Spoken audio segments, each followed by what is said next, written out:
Hallelujah hallelujah praise the Lord. धन्यवाद हो आज का समा परमेश्वर ने दिया है। आज बाइबल चर्च ऑफ गॉड कलिसियाओं का रोजे का दिन है। विश्वास है कि आप लोग सारे रोजे में हो, प्रार्थना में हो और खुदा का वचन सुनने की तैयारी में अपने घरों में देश विदेश में बैठे हैं। खुदा आप लोगों को सबको बरकत दे। ये महीने का इस साल का 5वें महीने का आज दूसरा दिन है। खुदा ने सानू पिछले 4 महीना संभाल कर रखे, एक नया महीना दिया। पिछले शनिवार से लगे शनिवार तक तो संभाल कर रखे, उसका रहम के लिए धन्यवाद हो। आइए हम दुआ करेंगे। खुदा परमेश्वर आपका शुक्र करते हैं कि आज के समय तूने हम सबको दिया ताकि आज रोज़ा प्रार्थना के साथ आपका हजूरी में हम इकट्ठे हुए हैं। धन्यवाद करते हैं आपके तमाम रहमतों के लिए। पिछले शनिवार का रोजे के दिन से लेकर आज इस रोजे के दिन, इस हफ्ते का जो है कि अंतिम दिन शनिवार तक दुनिया में लेके आए। तेरा धन्यवाद। एक एक दिन दुनिया हमको चलाया, अगुवाई किया, हमको संभाला, हमको अच्छा सेहत दिया, हमारा पैरों को डोलने से, जान को मौत से, आंख आंसू बचा कर किया। आपके तमाम रहमतों के लिए धन्यवाद करते हैं। जब आपका कलसिया जहाँ जहाँ पर तेरा वचन को सुनने के लिए बैठे हैं, सबका दिलों को मनों को खोलो, बड़ा ध्यान के साथ तेरे वचन को सुन सके। जब आपका सेवक पास आशीष वर्गीस तेरे वचन को सुनाने जा रहे हैं, पवित्र आत्मा का मसा उन पर होए और जो कि तेरा वचन बड़ा दिलेरी के साथ सुनाया जाए। हम सब जो सुनने वालों पर तेरा अनुग्रह है, यीशु मसीह का नाम से आमीन।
The Lord, hallelujah, hallelujah, hallelujah. आए हुए आज के इस दिन के लिए हम परमेश्वर का धन्यवाद करते हैं। आज उपवास और प्रार्थना का दिन। हम सभी अपने अपने घरों में, अपने अपने स्थानों में बैठकर प्रभु की आराधना अकेले या परिवार के सहित बैठकर हम सब प्रार्थना और उपवास में बैठकर आराधना कर रहे हैं। परमेश्वर हम सब की प्रार्थनाओं को और उपवास को कबूल करने पाए। जैसे हम लगातार परमेश्वर के दास से वचन को सुनते जा रहे थे कि अपने सिरों को उठाएं, अपनी आंखों को उठाएं, अपने सिरों को उठाएं। आज कल हमने सुना यहोवा यिरे, परमेश्वर इंतज़ाम करने वाला परमेश्वर है। आज हम परमेश्वर के वचन से सुनेंगे क्या परमेश्वर बदल गया। इसका सीधा उत्तर है नहीं, परमेश्वर कभी बदलता नहीं। हालेलुया। हम वचन को पढ़ेंगे मलाकी की किताब 3 अध्याय 6 आयत को पढ़ेंगे। The book of Malachi chapter 3 verse 6। Malachi 3 की 6 आयत। क्योंकि मैं यहोवा बदलता नहीं, इसी कारण हे याकूब की संतान तुम नष्ट नहीं हुए। पवित्र वचन में लिखा है क्योंकि मैं यहोवा बदलता नहीं हूँ। हमारे जीवन में बदलना, परिवर्तन जीवन का एक हिस्सा है। समय बदलता है, मौसम बदलते हैं। परमेश्वर ने एक एक चीज ठहराया है कि वो बदले। उत्पत्ति की किताब 8 अध्याय और उसका 22वां वचन, जेनेसिस 8 वर्स 22। अब से जब तक पृथ्वी बनी रहेगी तब तक बोने और काटने का समय, ठंड और तपन, धूपकाल और शीतकाल, दिन और रात निरंतर होते चले जाएंगे। पवित्र वचन में परमेश्वर ने नूह नबी के साथ वायदा करते हुए कहा कि अब से लेकर समय, मौसम बदलता रहेगा। दिन और रात, दिन भी आएगा और रात भी आएगी।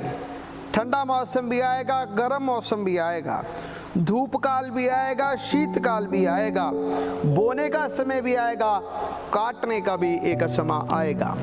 हम सबों के जीवनों में बदलाहट आता है। मैं पिछले दिनों में विदेश में जब हम जाते हैं तो पासपोर्ट में हमारी फ़ोटो लगती है। जब जब आप सफ़र करते हो तो उस समय आपकी रीसेंट फ़ोटो आपके वीज़ा के ऊपर लगता है। अगर आप लगातार सफ़र करने वालों में हो, आप फ़ोटोज़ को लगातार देखते रहोगे, आप अपने चेहरे को देखकर खुद ही महसूस करोगे, ओहो मैं तो कितना बदल गया। पहले मैं मोटा था, पतला हो गया, या मैं पहले पतला था, मैं मोटा हो गया। कितने चीज़ों में हमारा फ़र्क आ गया, हम बदल गए। प्यारे चीज़ों, जैसे जैसे समय बदलता जाता है इंसान बदलता है, अपने काम कारोबारों को बदलता है, उसका रुचि बदलता है, उसका स्वभाव बदलता है, उसका कद काठ में बदलाहट आता है, वो अपनी सीट को बदलता है। पहले कभी आगे बैठेगा तो कभी पीछे बैठेगा। अपने खाने पीने की आदतों को बदलता है। पहले जब लॉकडाउन नहीं था, हम जो जी चाहे मन चाहा हम खाना खा लेते थे, बाहर से खाना खा लेते थे। घर में पका हुआ कम, बाहर ज़्यादा, कई बार बाहर से कम, घर से ज़्यादा। अब जैसे लॉकडाउन हुआ, मीट मिलता नहीं, घर में बिल्कुल हम एक शाकाहारी भोजन खाते। हमारा खाना पीना बदल गया, खाना पीना बदल गया।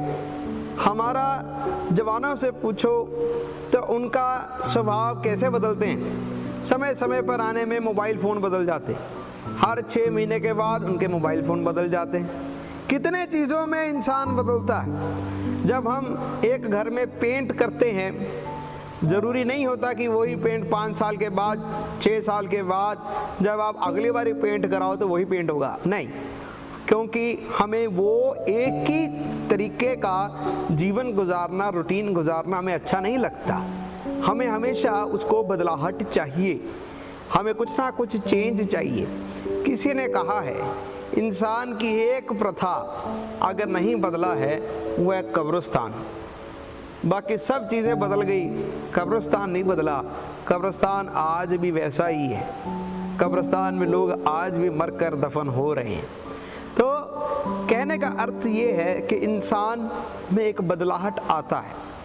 लेकिन अगर आप परमेश्वर के बारे में अगर आप सोचते हो, जो युगानुयुग जीवित है, जो युगानुयुग एक जैसा है, क्या वो कभी बदलता है? परमेश्वर कभी भी बदलता नहीं है। यहोवा कभी बदलता नहीं, परमेश्वर एक जैसा है। हालेलुया। अगर आप और मैं अपने आत्मिक जीवन के स्तर को देखो तो क्या हम बदले हैं? जी हाँ, हम भी बदले हैं। पहले हम पापी थे, अब हम धर्मी हो गए। पहले हम पुराने जीवन में जीवन को गुजारते थे, जब हमने मसीह को पाया पुरानी बातें बीत गई, देखो सब कुछ नया हो गया। हमें एक नया जीवन मिल गया, हमारी एक सोच नई हो गई, हमारा तौर तरीका एक नया हो गया, हमारा आचरण नया हो गया। पुराने जैसा कोई स्वभाव रहा ही नहीं।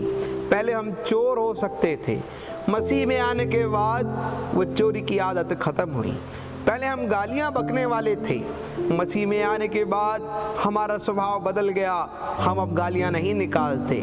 हम क्योंकि पवित्र वचन में 2 कुरिन्थियों 3 अध्याय उसकी 18 आयत में हम इस प्रकार से पढ़ते हैं। 2 कुरिन्थियों 3 की 18, परंतु जब हम सब के उघाड़े चेहरे से प्रभु का प्रताप इस प्रकार प्रकट होता है, जिस प्रकार दर्पण में, तो प्रभु के द्वारा जो आत्मा है, हम उसी तेजस्वी रूप में अंश अंश करके बदलते जाते हैं।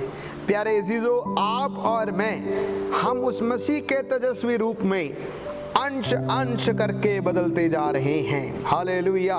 हमारा आत्मिक जीवन में एक बदलाहट आता है।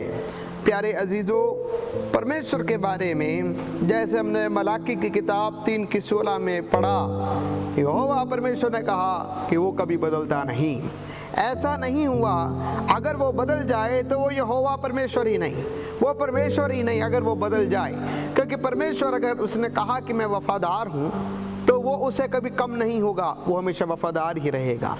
आए हम 2 बातों को देखें जिसमें परमेश्वर का बदलना बिल्कुल असंभव है। इब्रानियाँ 6 अध्याय उसका 17 और 18 आयत, Hebrews 6 verse 17 and 18। इसलिए जब परमेश्वर ने प्रतिज्ञा के वारिसों पर और भी साफ रीति से प्रकट करना चाहा कि उसका उद्देश्य बदल नहीं सकता, तो शपथ के बीच में लाया, ताकि 2 बेबदल बातों के द्वारा, जिनके विषय में परमेश्वर का झूठा ठहरना अनहोना है, दृढ़ता से हमारा ढाढ़स बंध जाए, जो शरण लेने को इसलिए दौड़े हैं कि उस आशा को जो सामने रखी हुई है प्राप्त करें। हालेलुया। लिखा 2 बेबदल बातों, ये परमेश्वर की 2 बेबदल या ना बदलने वाली बातें परमेश्वर का कौन सी है? पहली बात, परमेश्वर कभी भी अपने स्वभाव में कभी बदलता नहीं है। प्यारे अजीजों, इंसान का स्वभाव बदलता है।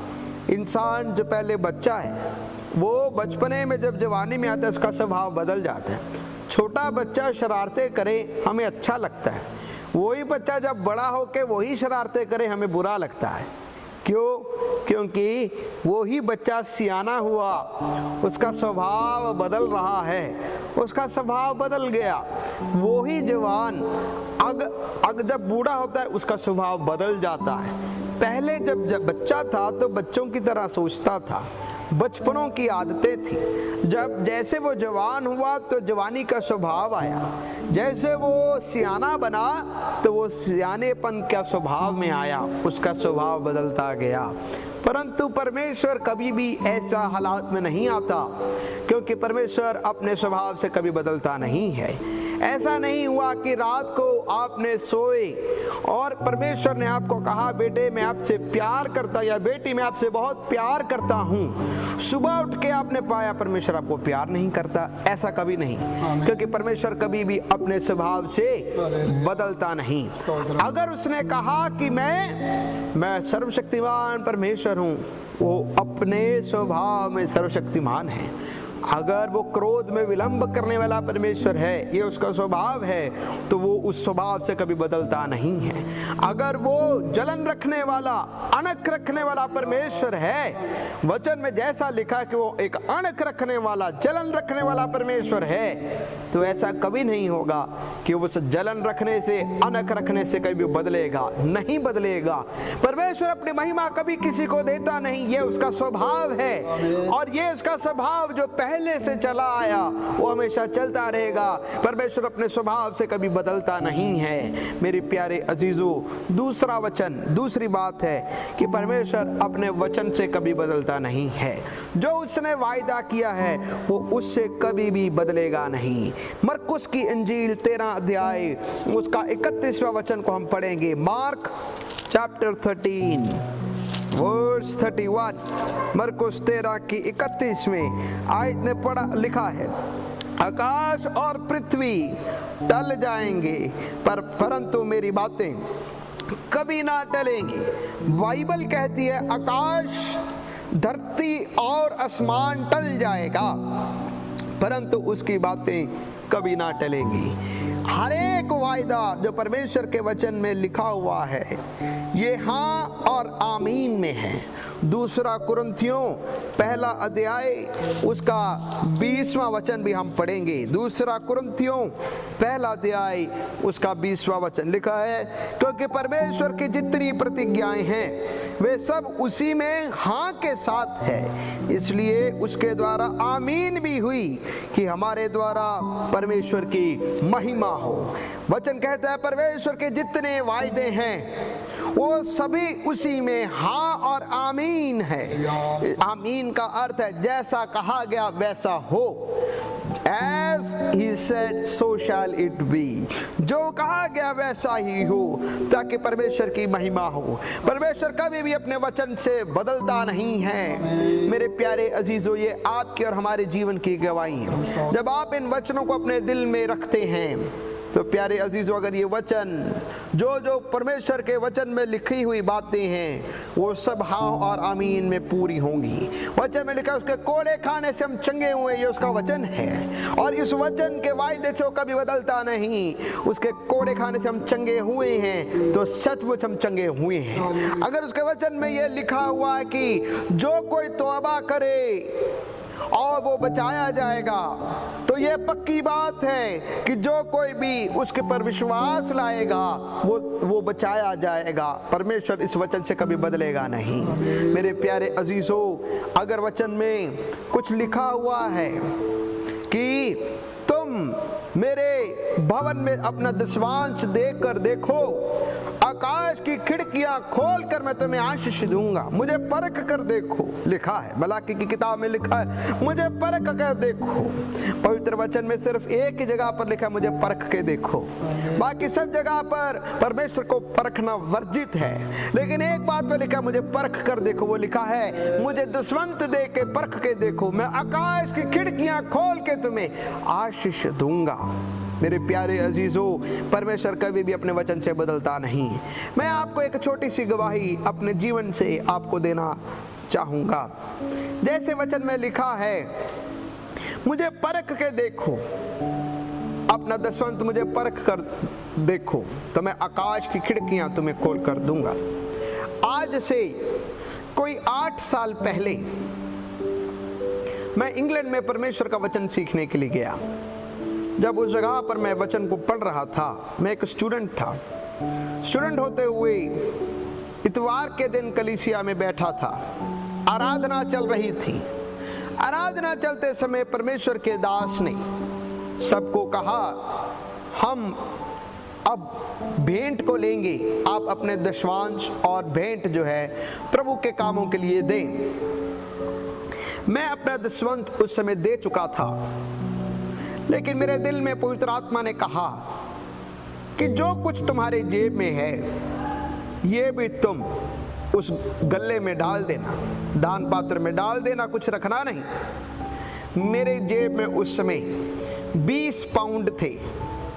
मैंने पवित्र आत्मा की आवाज़ को सुना।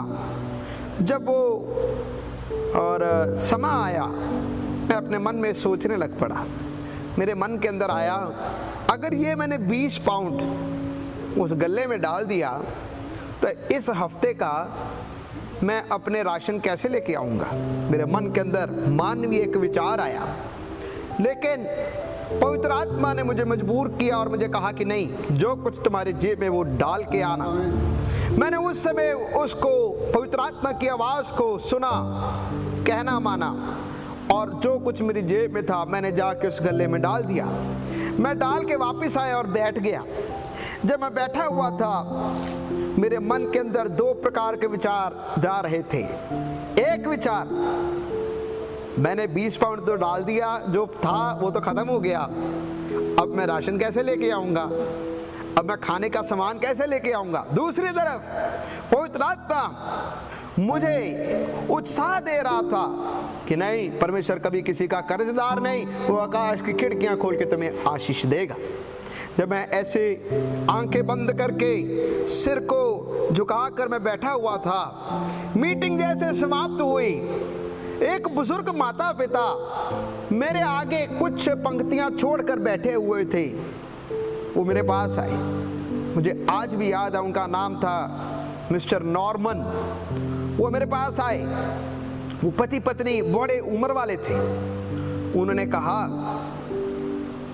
ब्रदर आशीष, जब हम आराधना में बैठे हुए थे, पवित्र आत्मा ने हमारे दिल में बात किया कि आज वो जो पीछे बैठा, जो आशीष है, ब्रदर आशीष जो पीछे बैठे हैं, उनकी जेब में, उनके हाथ में आपने कुछ दान दे के आना है। उन्होंने उसी समय मेरे को एक लिफाफा दिया, इन्वेलप दिया। मैंने इस इन्वेलप को लिया, परमेश्वर का धन्यवाद किया। धन्यवाद करके मैं बड़ा हैरान हुआ। उन्होंने कहा कि नहीं, हमें पवित्र आत्मा ने कहा है कि तुम्हें ये भेंट देनी है। मैं परमेश्वर का धन्यवाद करके घर आया। जब मैंने इन्वेलप को खोला तो 200 पाउंड निकला। आमीन। देखो, परमेश्वर अपने वायदों से कभी भी बदलता नहीं है, अपने वचन से कभी बदलता नहीं। तो मैंने 20 पाउंड दिए, आधे घंटे के अंदर अंदर परमेश्वर ने मेरा अगला उसी समय इंतजाम किया।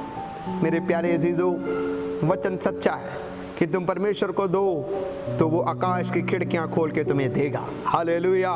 परमेश्वर कभी बदलता नहीं, अपने स्वभाव में कभी बदलता नहीं, अपने वचन से कभी बदलता नहीं। पर हम परमेश्वर के वचन में भी कुछ बातों को देखते जिसमें परमेश्वर बदल गया। उसका अर्थ क्या था? जब प्यारे चीजों, परमेश्वर ने इंसान को एक स्वयं इच्छा दी है, लेकिन उससे बढ़कर जब इंसान अपने पापों से इकरार करता है, अपने पापों से मन फिराता है, तो इंसान के मन फिराने में परमेश्वर जिसने उसके इंसान के ऊपर सजा का हुक्म रखना था, वो अपने मन को बदलकर रहम करता है। निनवे शहर परमेश्वर नाश करने जा रहा था, लेकिन यूना नबी ने जब तौबा का वचन सुनाया, जब लोगों ने निनवे शहर, पूरा शहर मिलकर परमेश्वर के आगे दुहाई दिया, परमेश्वर ने अपने मन को बदल दिया और उनको सजा का हकदार नहीं, उनके ऊपर रहम और तरस किया। प्यारे जीजो, परमेश्वर मन बदलता है जब इंसान अपने आप को परमेश्वर के आगे अधीन करता है, और जब इंसान परमेश्वर को ग्रहण करता है। परमेश्वर इंसान को सजा से बचाने के लिए, नाश में लेके जाने से, डिस्ट्रक्शन से परमेश्वर अपने मन को बदल देता है। मेरे प्यारे अजीजों, आए हम ये समा लॉकडाउन का समय में, कई बार हम लोग ऐसे सोच रहे होंगे ये महामारी का समय है, ये कब टलेगा? तो मैं आपको कहूं, आए हम इन दिनों में परमेश्वर के आगे पुकारें, परमेश्वर के आगे रोएं, पापी गुनाहगार अपने दिलों को बदलें। परमेश्वर रहम का, तरस का हाथ को बढ़ाएगा और अनेकों पापी लोग बचाए जाएंगे। आए हम अपनी आंखों को बंद करें, प्रभु के आगे प्रार्थना करें। Hallelujah, hallelujah, hallelujah. हमारे सर्वशक्तिमान अनुग्रहकारी परम पिता, हम आपका धन्यवाद करते हैं आज के सुंदर समय के लिए। जो आपने हमारे जीवन में दिया। इस दोपहर के समय हम आपके वचन को सुन सकें। आमीन। परमेश्वर आप कभी बदलते नहीं। स्तोत्र। अब इंसान बदल जाता है। वचन में लिखा, गिनती की पुस्तक 23 अध्याय में लिखा है कि परमेश्वर इंसान नहीं कि वो झूठ बोले। ऐ खुदा तू कभी झूठ नहीं बोलता। आप अपने वायदों के सच्चे हो, आप अपने वचन के सच्चे हो। आपकी हर एक बात हाँ और आमीन में है। आमीन। प्रभु मैं प्रार्थना करता, आप इंसान को मौका देते हो, आप इंसान को तौबा के लिए मौका देते हो, इंसान को बदलने के लिए मौका देते हो। प्रभु मैं प्रार्थना करता हूँ ये मौका जो आपने इंसान को दिया, लोग रोए, लोग तौबा करे, लोग पश्चाताप करे, अपने दिलों को बदलने वाले बन सके, क्योंकि प्रभु यीशु तो बहुत जल्दी बादलों पर आने वाला है। धर्मियों को लेने के लिए बादलों पर आने वाला है, तो हमें उठाने के लिए आ रहा है। हम सब तैयार होने वाले बन सके। धन्यवाद करते हैं मेरे प्यारे प्रभु। आज के वचन सुने हुए सभी प्रियजनों को बड़ी आशीष देना। आज के रोजा प्रार्थना में हमें और हिम्मत और ताकत और बल बख्शना। विनती को सुने प्रभु यीशु मसीह के नाम से, आमीन। हमारा खुदावंद यीशु मसीह अनुग्रह, खुदा बाप का प्रेम, रूह की संगति हम सबके साथ भी, सारे सुनने वाले को ऊपर भी आज से लेके अभी तक बने रहे। आमीन। Hallelujah, hallelujah, hallelujah, hallelujah, hallelujah, hallelujah. सबको जय मसीह जी। खुदा दान बरकत दे। रोजा प्रार्थना में जो मांग रखे खुदा पूरा करें। कल हमारा इबादत का समय है। अपने मेरे घरों में तुम इबादत करना। 12 बजे वचन लेके आप लोगों के सामने आएंगे। ये जो नवा महीना खुदा ने आपको दिया, ये महीने का शुरू से लेके अंत तक परमेश्वर आप लोगों के संग रहें, हर प्रकार के आवश्यकों को पूरा करें, तंदुरुस्त दें। ये सारी महामारी से परमेश्वर आप लोगों को सबको बचा कर रखें। ये वचन के द्वारा खुदा आप लोगों को चलाए। सबको जय मसीह। फिर से जय मसीह। जय मसीह। कलीसिया के कुछ विश्वासियों ने हमसे आग्रह किया कि वो अपना दसवंत और कुछ दान भेजना चाहते हैं, तो वो ऑनलाइन ट्रांसफ़र करना चाहते हैं। तो मैं आपसे निवेदन करूंगा, आप मेरे नंबर पर आप व्हाट्सअप करें या SMS करें, तो मैं चर्च अकाउंट के डिटेल्स आपको दूंगा। मेरा नंबर है 9814057807। इस नंबर पर अगर आप मेरे को व्हाट्सअप करेंगे तो मैं अकाउंट डिटेल्स आपको भेज सकता हूं, ताकि आप उस अकाउंट में डायरेक्ट अपने दान और दसवंत को भेज सकते हैं। आप सबको जय मसीह।